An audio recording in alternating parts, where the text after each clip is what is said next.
Test to see how long this takes.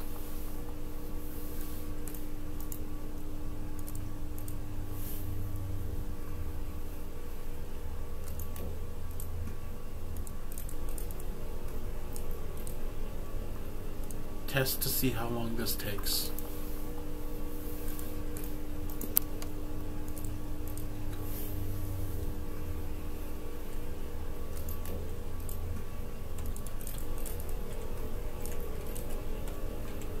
Test to see how long this takes.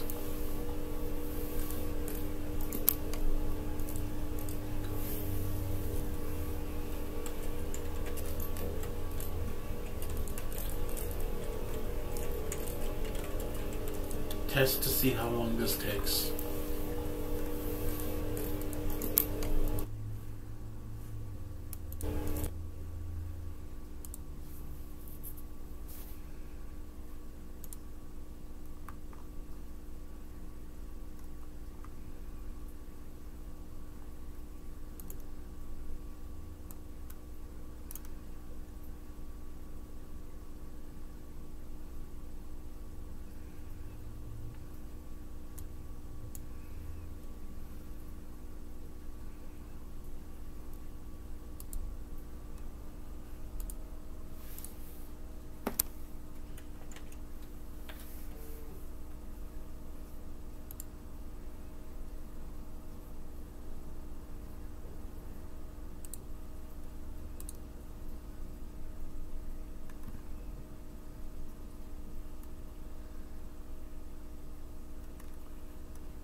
Let's see now.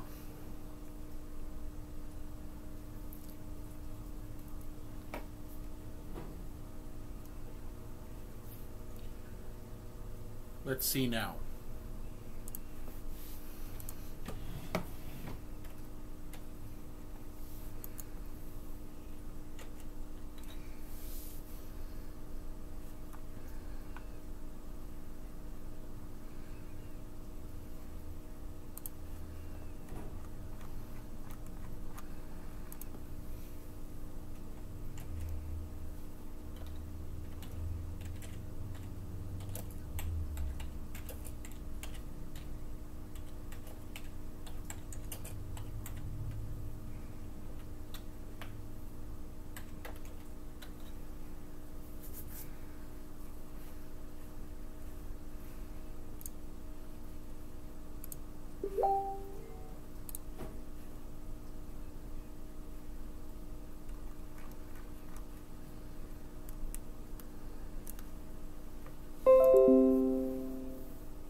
Hey, Bigby.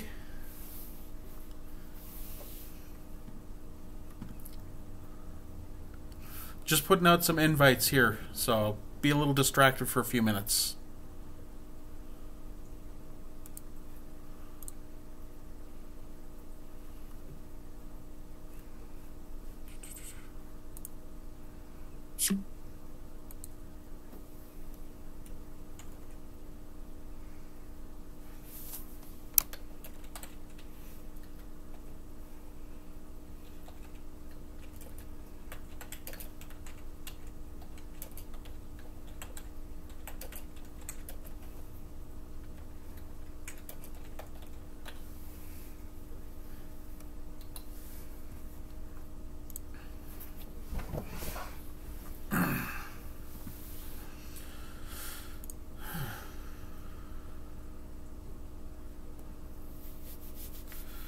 Alright. So that's a few put out.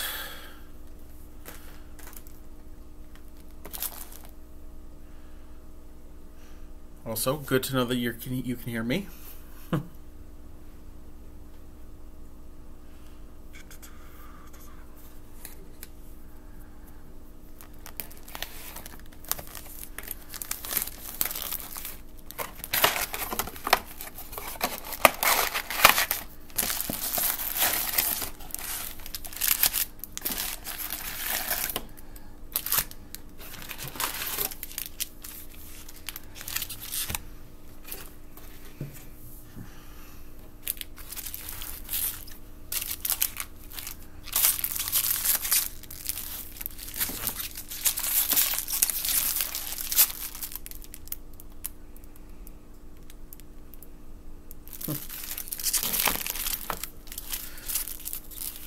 Start with one box here. And if we work through this quick enough, I might go for another one.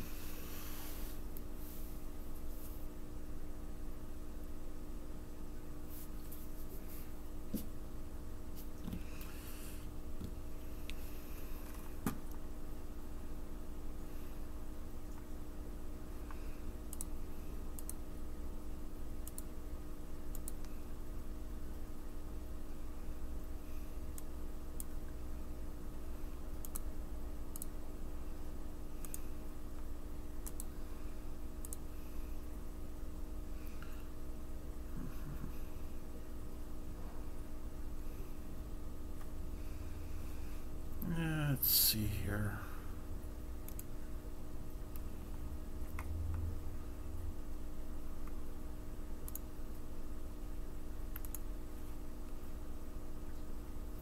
Get some music going here so this isn't complete bore here.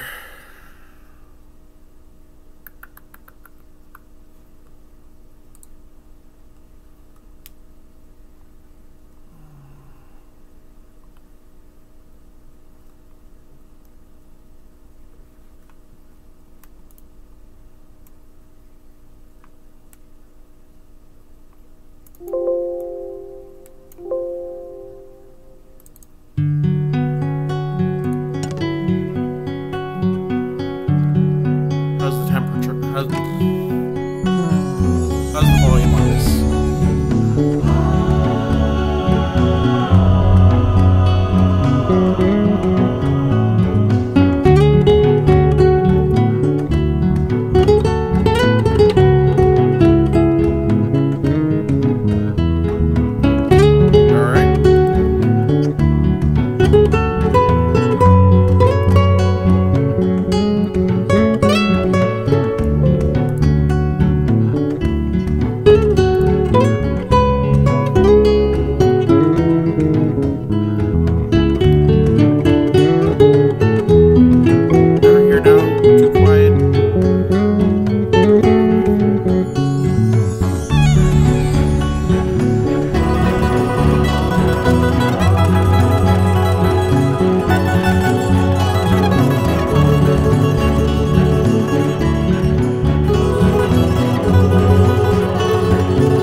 This feels like it'd be a nice balance.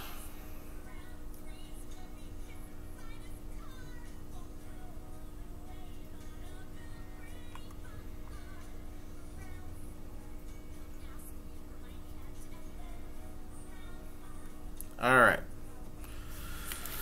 So far, I have opened... let's go get the box, actually.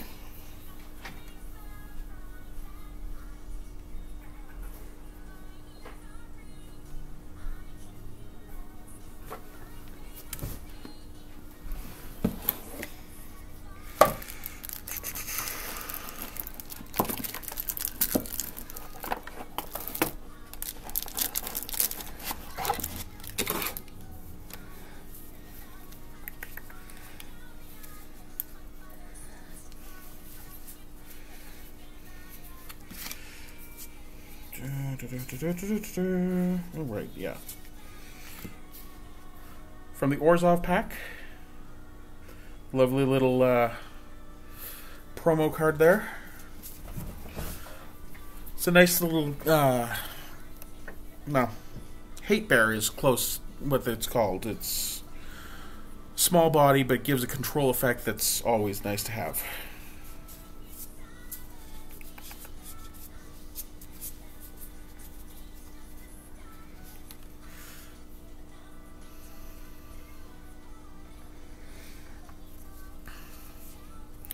Font of Agonies. Good black suicide enabler.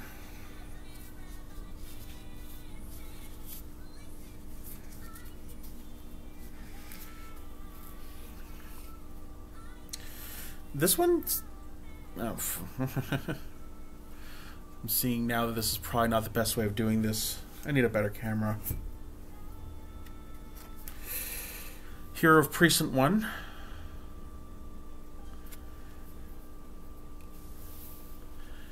That would...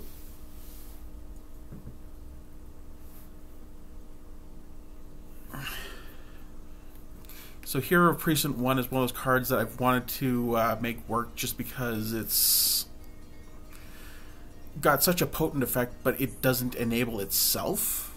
So it requires a lot of monocolored... yeah.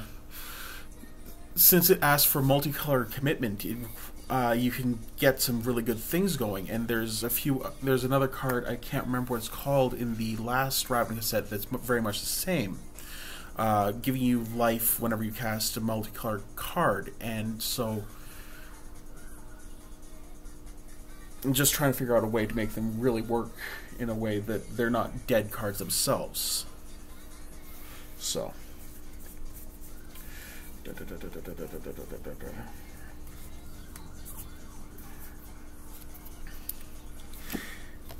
Incubation Druid here is a really potent one, though, because what it is it's a standard mana dork, but 2 cost for a 0/2, which early game is significant because at the very least it's not letting your opponent hit you with a 1/1 over and over and over again.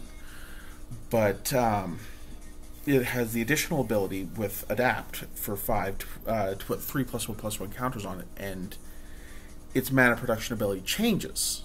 So the moment you get any counters on it, you start being able to produce 3 mana at a time instead of 1, which is pretty significant considering most things that will give you a lot of mana in one body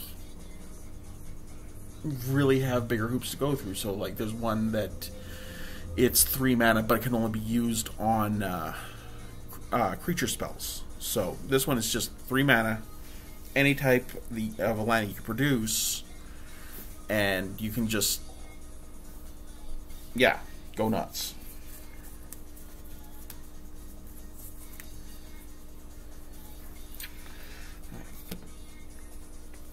Amplifier here is one that I'm trying to figure out. Yeah, no, it really is cheap for what it does. Amplifier here is one that I'm really out of two minds on, because on one hand, it's very difficult for it to whiff, because even if it comes up with another creature, another copy of itself, it still becomes a 2/2 instead of a 1/1 that it is. But it's all, you're burying a lot, and you can, yeah, so it feels like it's good, but I'm just not fully sold on it.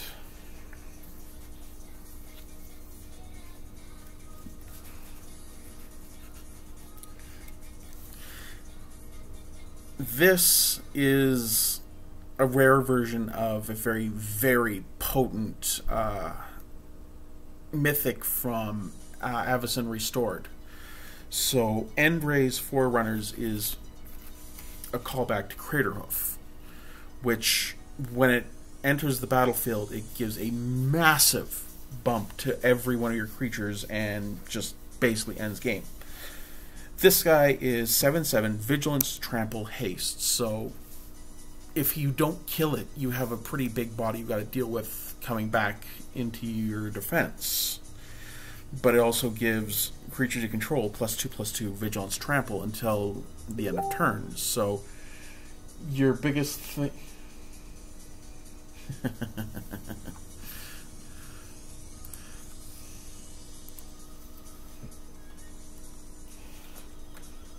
Mikey, you can chat with me on the YouTube as well.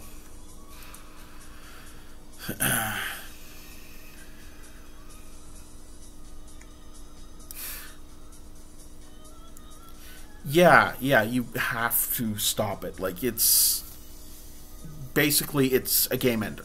You're not, if you're dropping that, you're not wanting to go back to defense, but if you do, you're prepared.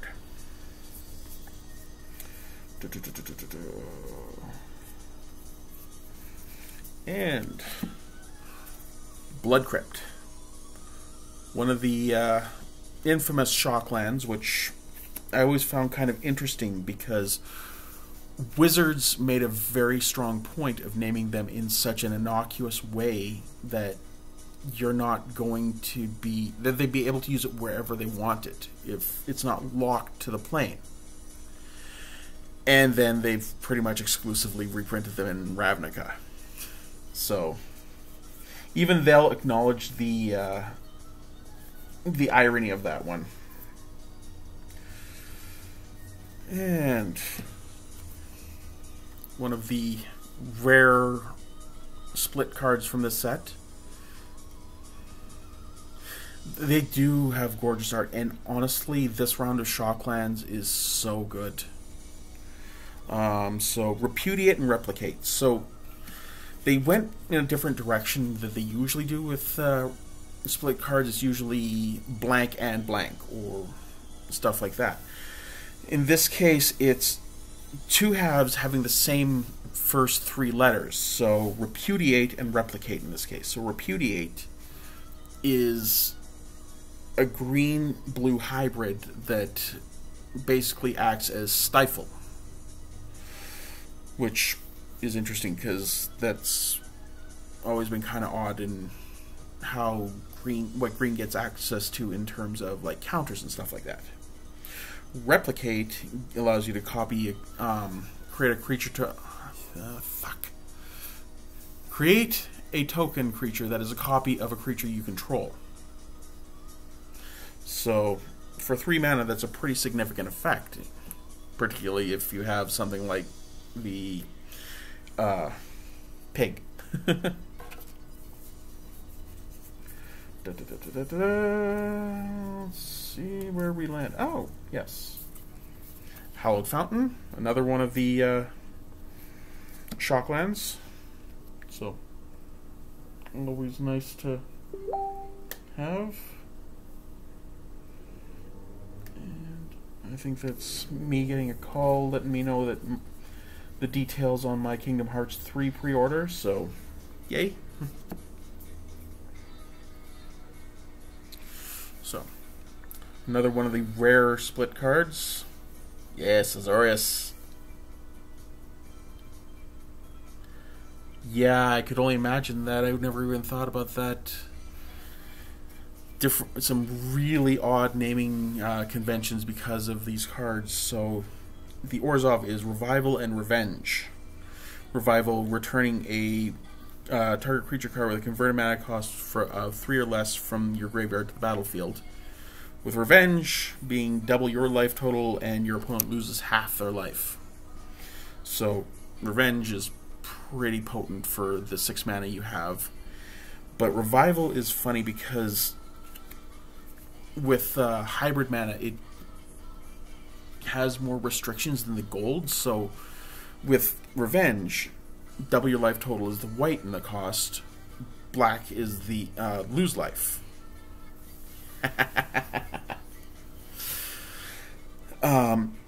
With the white-black with the white-black hybrid, it has to be both. It has to be something that can be played in a mono-white deck or in a mono-black deck. I saw one here. Where is he? Oh, screw it. There's a white-black vampire in this set that is very much like that. It's a 3/1 with lifelink, so such a thing could feasibly be printed in as a black card or as a white card. So, just an interesting little bit of thing, because I go through a lot of the card creation forums, and a lot of people seem to kind of, they don't really grasp what hybrid's supposed to be. So, and here we have my girl Kaya. So, Kaya Orzhov Usurper, sorry. She has 3 abilities which are really surprisingly underrated, I find, because first one is good anti-graveyard tech that also gets you some life as well.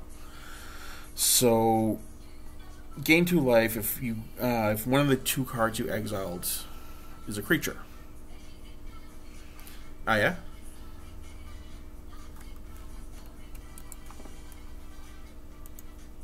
And what brings Kaya to mind for you?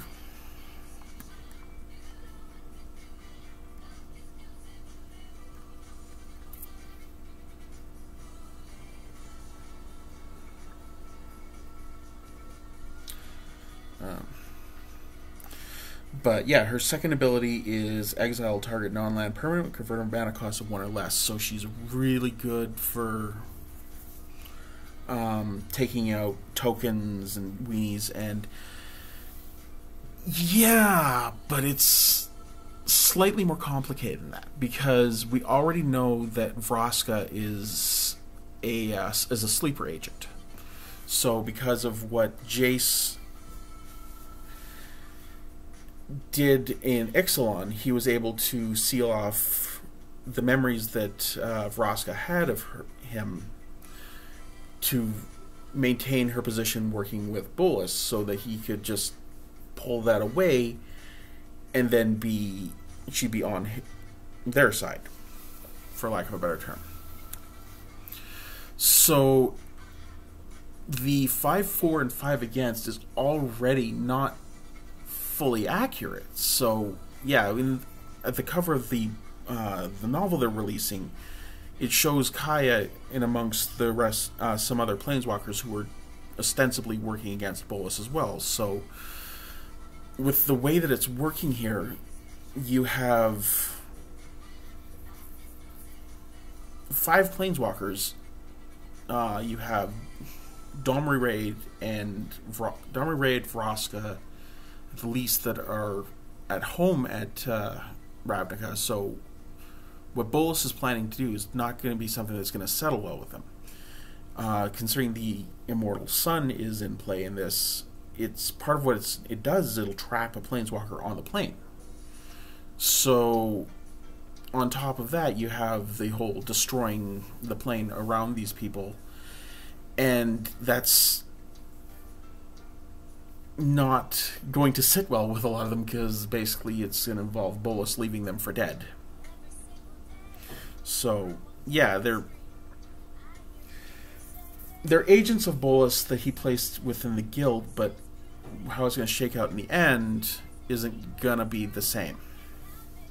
So, but yeah, I see Kaya being very underestimated here, because her last ability doesn't look like it's going to do a lot. It's -5, deals damage to target player, equal number of cards that player has in exile. And if you're not building around it, that might get some, but not a lot. But if you do build around her, she can do a huge amount of damage with that. And the Azorius split card. So basically your standard attacker, blocker, punisher with warrant to put target attacking or blocking creature on top of its owner's library, or warden, which gives a 4/4 fatty, basically. Sphinx with flying and vigilance. And yeah, she's cheap. That's the other thing that I don't think people are quite understanding yet, is the fact you can get her out turn 3 and shift the game pretty considerably.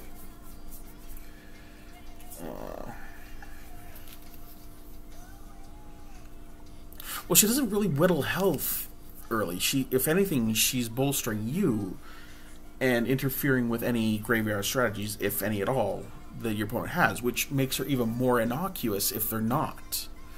So she's just keeping their graveyard down to nothing while potentially gaining you some life. Until she turns around and backhands them. This is one that kind of disappoints me a little. And not the card itself. Absorb is a great card, and it's a long overdue reprint, but it just kind of disappoints me that Absorb got reprinted without Undermine, where Absorb is counterspell, gain 3 life, Undermine is counterspell, your opponent loses 3 life, which got referenced actually back in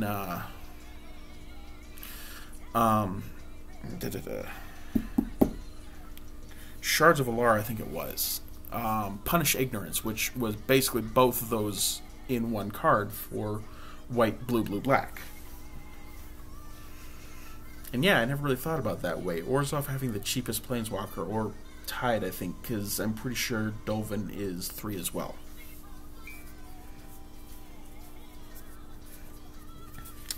Godless Shrine, always a good one. And let's just fast forward this, because I don't think there's much else. Oh, right. Yeah, well, basically, she was sent in there, and Teysa found her opportunity to basically get rid of the Orzhov. And while she's kind of in there, she's always had some misgivings with how they work. Now, what might put them at odds is the fact that Teysa doesn't agree with some of their actions, but Kaya is pretty much just intent to just take him down.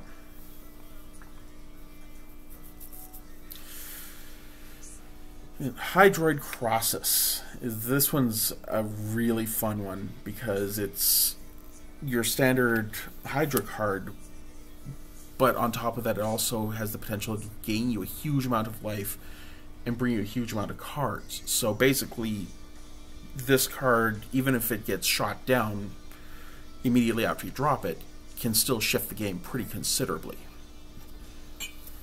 And now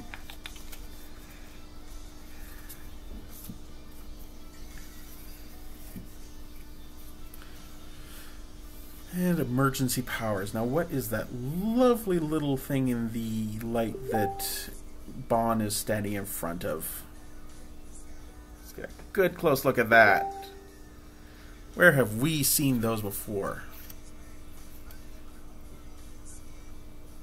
Fucking bolus. Not to mention the addendum ability of converted mana cost 7 or less from your hand on the battlefield. So basically, you can potentially, I don't know, drop a bolus onto the battlefield.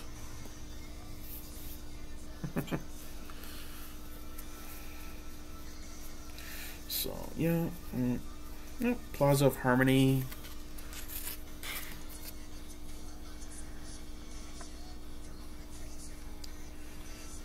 Bit of gate tech, even if it's not a gate in itself.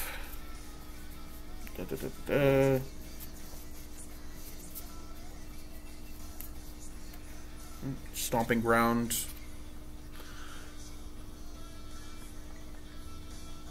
Yeah, addendum is good because it gives a little bit of benefit in... Oh, Jesus Christ, I really need to... I'm going to try something here. Hold on just a second.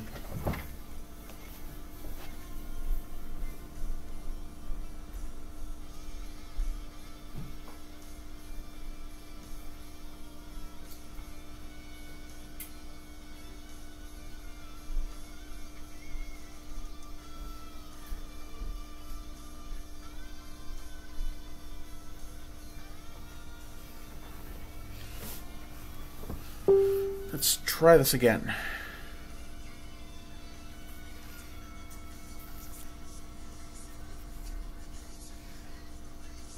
Yeah, it's just the screen. Okay. It is, though I think people are going to underestimate the fact that just because you have to cast it during your main phase doesn't mean it can't be tricky. It can still be used as a reaction if somebody tries to start some shit on your turn as well. So it is newbie friendly, but it's not completely dumbing the game down either. Oh, yeah. Viscopa Vampire, that's the one I was talking about.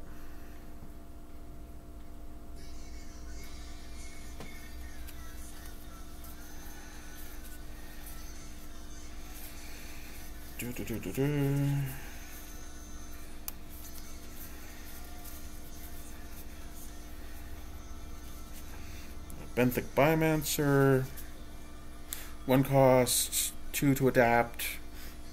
When you put one or more +1/+1 counters on them, draw a card, discard a card.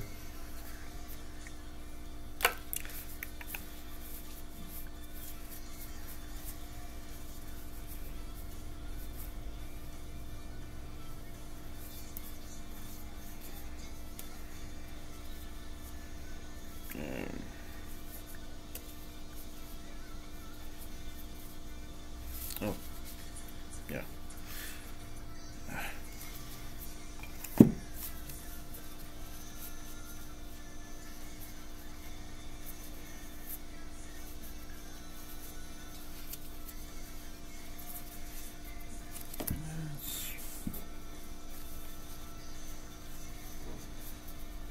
think that's good for what I got here. I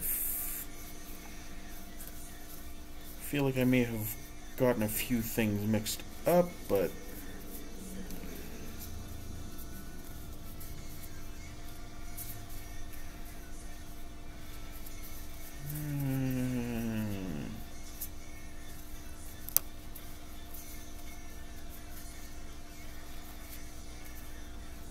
Awaken the Erstwhile. I'm not a big fan of this card because it's like each player discards all cards in their hands and creates that many 2/2 black zombie creature tokens. So, I mean, you can probably manipulate it into doing something significant, but as much as I am a combo player diehard, that feels like a lot of work to maximize your benefit. So, anyways, now let's get to the main event, shall we?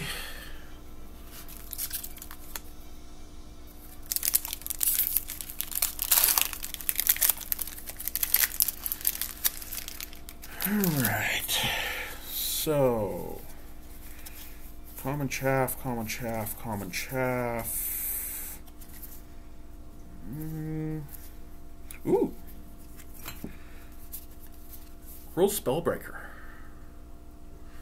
Something that Grohl very, very much enjoys. So the ability to protect yourself and your creatures on your turn is definitely not something to overlook. So, Azorius Guildgate and a human token. I try and sift off as best I can.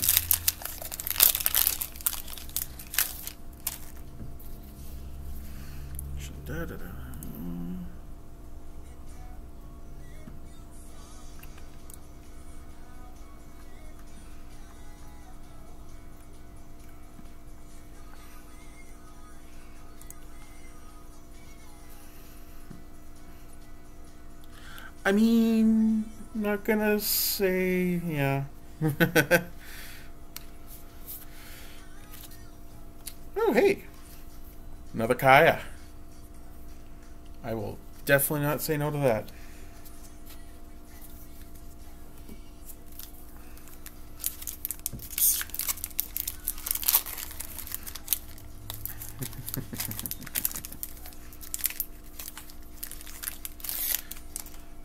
I want to point out I have a mission in this game to have one of each iteration of each Planeswalker. So I don't need to get every single printing. I've seen somebody do that, and that's just insane. Respect to him. Massive respect to him, but that's not going to happen with me. But at the very least, every single form. So it took me ages to get myself a Garruk Wildspeaker. So now we have the Grohl split card. Thrash to, yeah, I was going to say to make fight, but I realized that, yeah, it's more of a prey upon effect here. No. I'm definitely not going to get alternate art stuff here, so. Threat creates a 4/4 red and green beast creature with trample. Fuck me. Oh,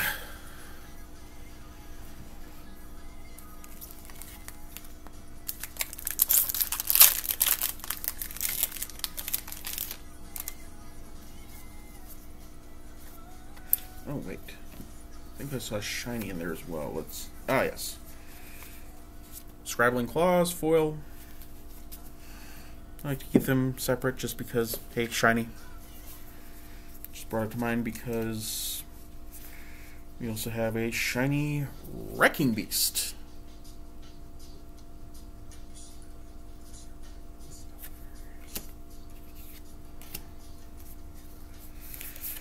Treasure, Roll Guildgate, and ooh, Electrodominance.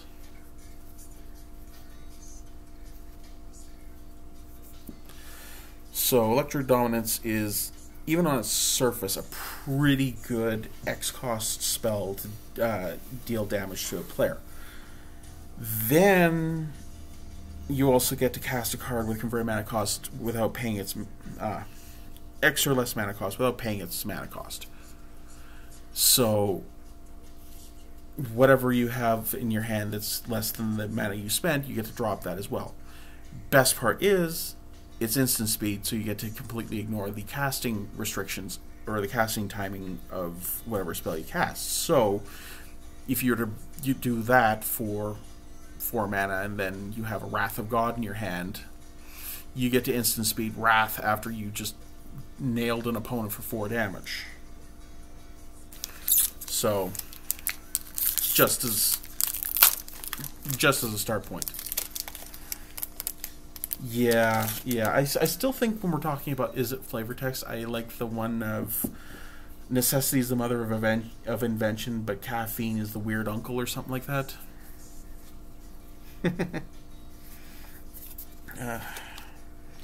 Beast, Guildgate, Nikia. It really is. Honestly, it's a good way to throw something out there that your opponent literally will not expect. And if there's anything that's perfectly it really is that. So Nikia, I kind of want to make a commander deck around her because, like, you can create massive amounts of ramp.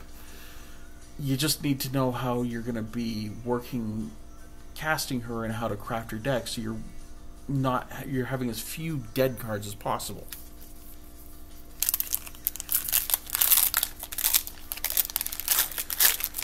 Okay.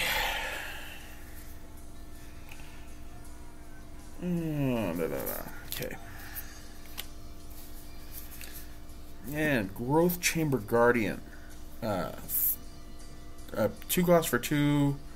3, adapt to, put 1 or more counters on him. You may search for another Growth Chamber Guardian, reveal, put it in your hand, shuffle your library. So, basically, yeah. Potentially good, but not wild. That being said, Elf Warrior are two pretty...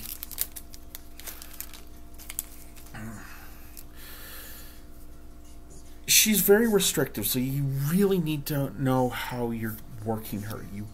I can see her being absolutely amazing, or absolutely tanking you, if just depending on the matter of what turn you play her. So, and we have Judith. Other creatures you control get +1/+0. Whenever a non-token creature you control dies, Judith deals 1 damage to any target. So basically, you're wanting to run a sack deck where you're just whittling yourself down and just tossing creatures at your opponent's face. Or tossing creatures at your opponent's face and getting an additional 1 damage on top of that.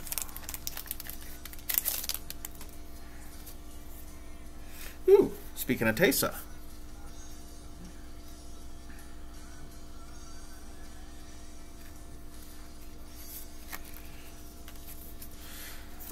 So somebody pointed this out to me with Teysa, and this is more of a flavor thing than anything else, but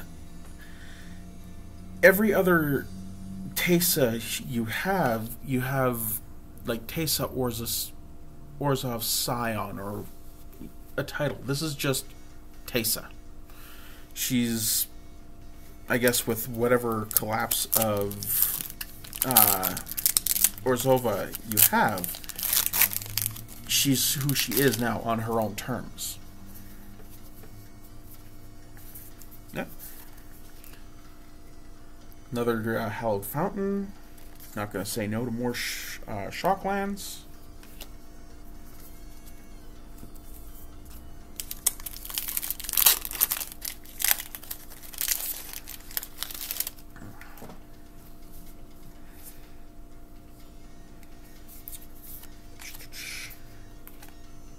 Another Amplifier.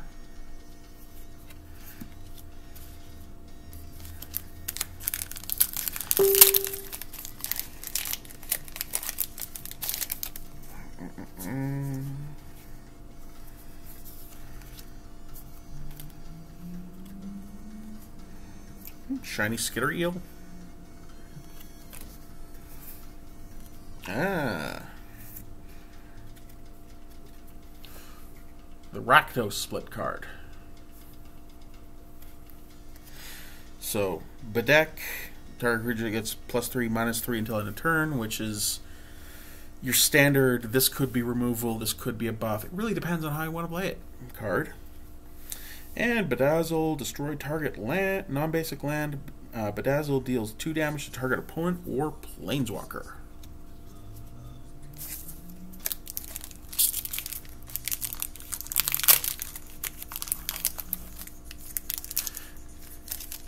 I like what the Guildgates, what they did with the outside looking in and inside looking out alternate arts. It really helps kind of accentuate the tension that the set's trying to build up. So it's trying to show this Cold War, basically, of each of the guilds, again, with Bolas's manipulation, kind of reaching a standoff. Of course, the fact that Jace has gone AWOL, you don't have the mitigating factor. And yes, Daddy Rakdos. Ooh.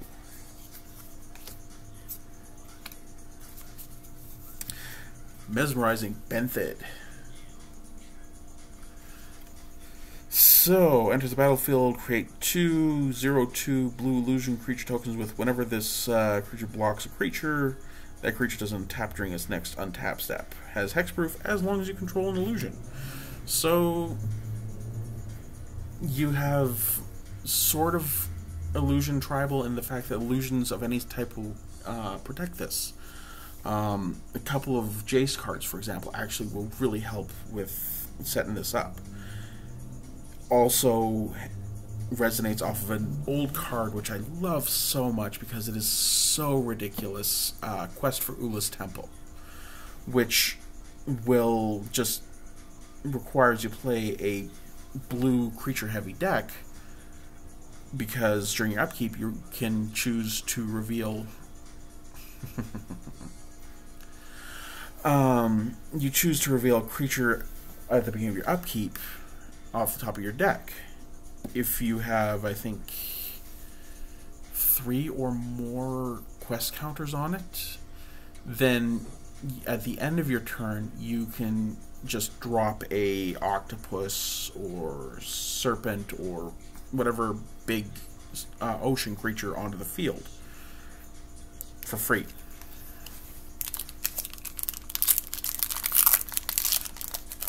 I have a deck that's built around it, and it is absolutely rude. Ooh. Well, first, we have another Revival or Revenge. And then, we have a shiny Kaya's Revenge. Or, Kaya's Wrath, sorry. Destroy all creatures, gain life equal to the number of creatures you controlled that were destroyed this way. So basically, a board wipe card, also a story spotlight card that shows Kaya taking out Obsidat.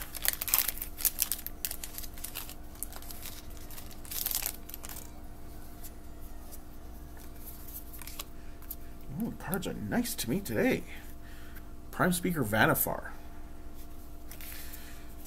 So I admit, I kind of wrote her off because she just seemed like birthing pot on legs, which is considerable. Don't get me wrong. It's a very, very good card and very, very cheap. Very effective in what it does.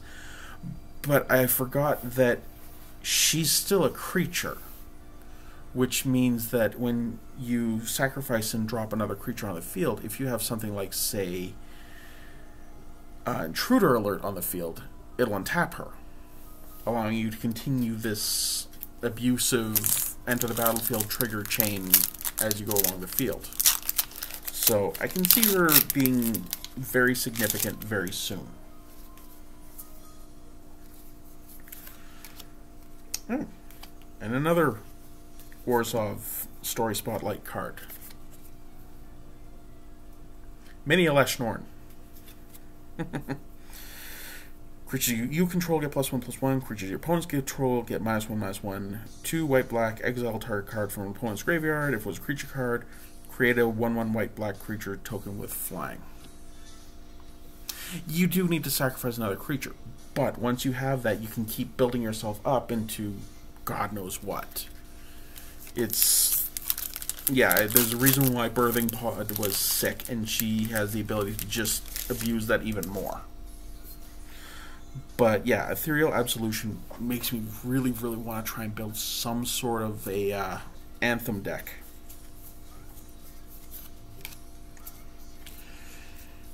And Biomancer's Familiar. Now, this is pretty big because there's been a desire for something like Training Grounds or Hearthstone for some time again. And this gives it to you on a creature. So, activated abilities of creatures you control cost less 2 to activate. This can't reduce an ability to less than 1 mana. You can also tap it to allow you to adapt adapt your creatures that have already been adapted. And she's good with tokens, but she really honestly shines with just creatures with enter or leave the battlefield effects. So you want to have something that'll chain into a bigger effect, into a bigger effect, into a bigger effect, into a bigger effect, until you've created some crazy board state, and then just go to town.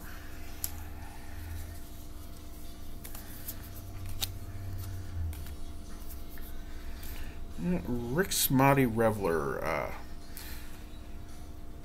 2 for 2. Spectacle. So once you've dealt damage to an opponent, you can pay for a spectacle cost. Enters the battlefield, discard a card, draw a card. Oh, sorry. Yeah. Enters the battlefield, draw a card, discard a card. If its spectacle cost was paid, instead discard your hand and draw 3 cards. Now, the best part about the discard then draw is the fact that it doesn't care what your hand size is on that one, or well, on either of them. So if you've got an empty hand, you're just getting pure benefit off of this.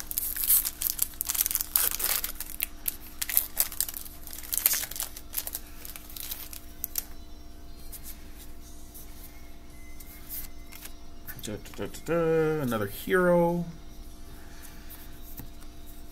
Another one of those cards. Like I said, I want to make it work, but I just don't know how.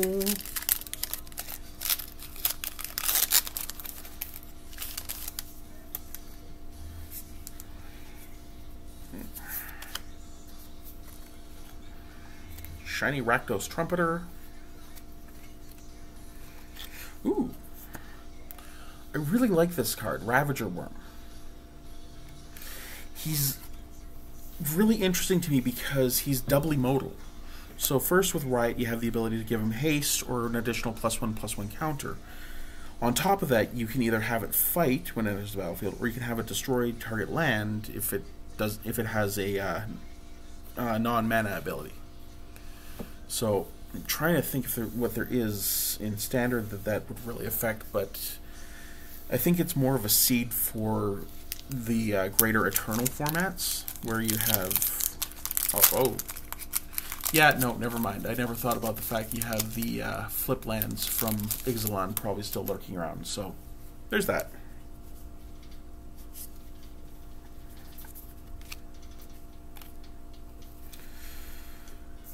Theater of Horrors. At the beginning of your upkeep, exile the top card of your library. During your turn, if an opponent lost life this turn, you may play cards exiled with Theater of Horrors. 3 in red. Theater of Horrors deals 1 damage to target opponent or planeswalkers. So, you have an extension on the Impulse Draw that they've revealed a ways back to give red kind of a little bit broader space in the color pie. So instead of having blue or black or greens card draw, it'll give you a card briefly. Use it or lose it. This expands on it a little bit because you will always have access to those cards conditionally.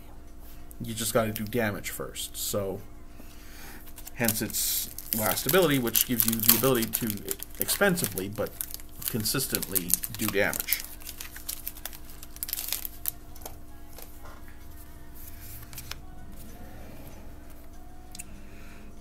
Oh. Foil Rhythm of the Wild. I'm going to have to contact a friend because I know he was looking for that. And Mass Manipulation. You technically have a huge hand. See, this is the best part, is they're cards that your opponent can't interact with because they're already exiled. Unless, of course, they get rid of the theater. Otherwise, in that case, all those cards are gone. Mass Manipulation is kind of a funny one to me because it's a game ender, but it's also kind of that if you're having the mana to do what you need to do with that, you probably have better things you can be doing. Either way, there's something you said about just dumping massive amounts of mana into it and then just grabbing your opponent's field. Plus, the ability it gives you the ability to grab planeswalkers is not insignificant either.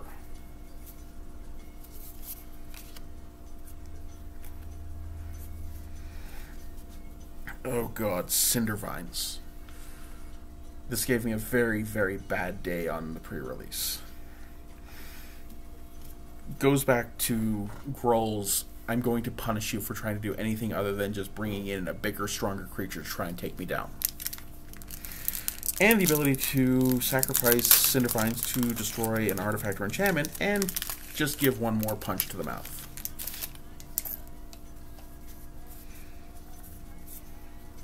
Ooh, Domri Emblem.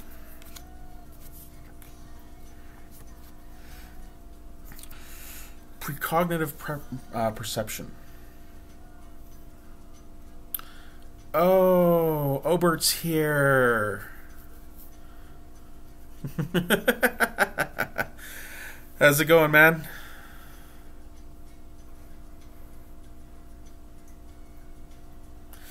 So, precognitive perception. It's basically Jace's Ingenuity with the Scry 3 tacked on if you decide to do it on your turn.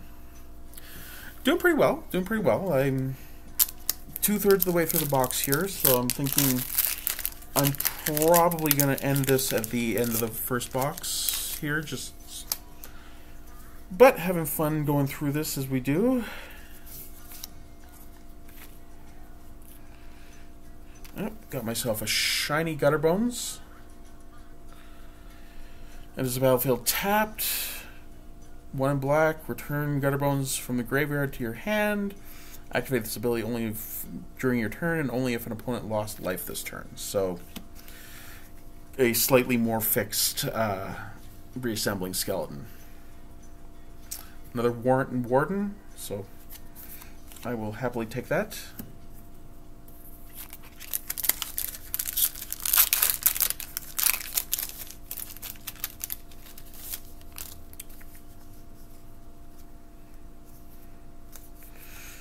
Beast Token, Guildgate, a shiny Stormstrike, and a non-shiny Kaya's Wrath.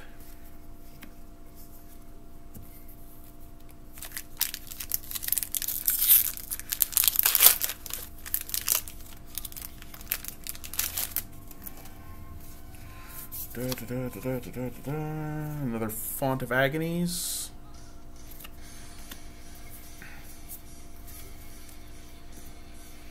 Let's change that. That's not really speaking to me right now.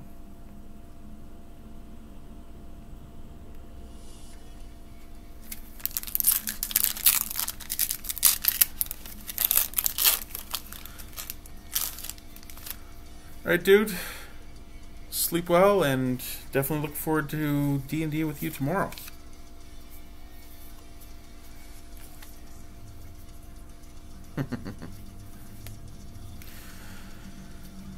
Tithe Taker, happy to see that. Love me my hate bears.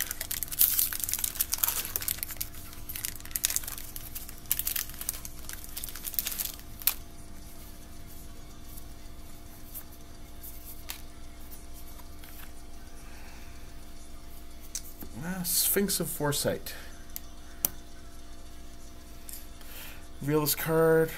If you do, scry 3 at the beginning of your turn. Flying, upsweep, scry 1. Nothing like making sure that you're drawing what you need to.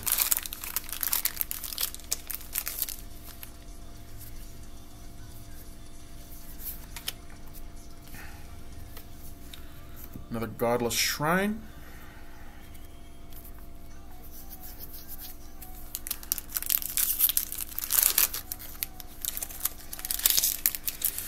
We're hitting the point where I'm getting a lot of repeats.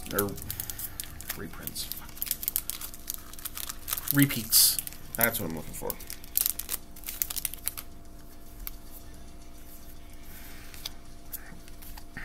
like another End-Raise Forerunners.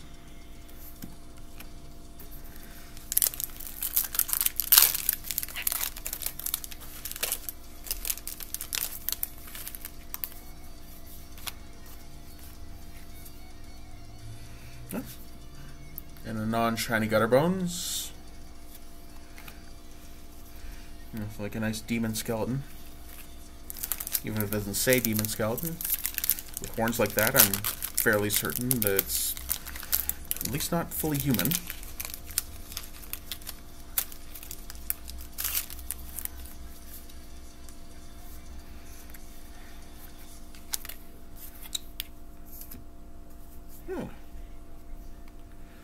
Tome of the Guild Pact.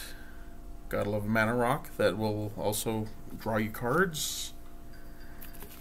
Fix mana and all that fun stuff. For 5, but still.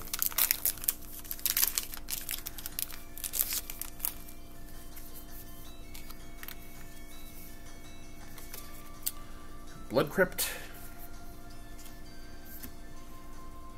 Still haven't seen a breeding pool. I'm kind of intrigued about that. I still got more to go through before I get there.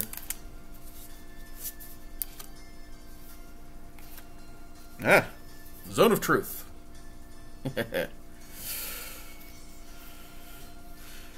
Tapped. If it declares an attacker, draw a card.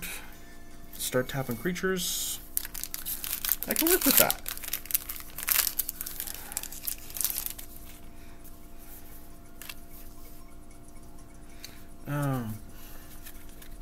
Happy to see her, just to have her, but Seraph the Scales, she just disappointed me. I feel like she could have been something more, and they just kind of played it a little too safe. Alright. Last pack. Knight of Sorrows. Coral Commando. Let's try this the proper way. Gravelhide Goblin. Footlight Fiend. Open the Gates. Final Payment. Ill-Gotten Inheritance. Burning Tree Vandal. Aeromunculus. Ever So Handy Mortify. Screaming Shield. Spirit of the Spires. A Shiny Blade Brand. And for the rare of the pack, Absorb. Alright. Grab that card back. With that, I'm going to say goodnight. Take care. Thanks for watching, and I really enjoyed this. I'll do it again later.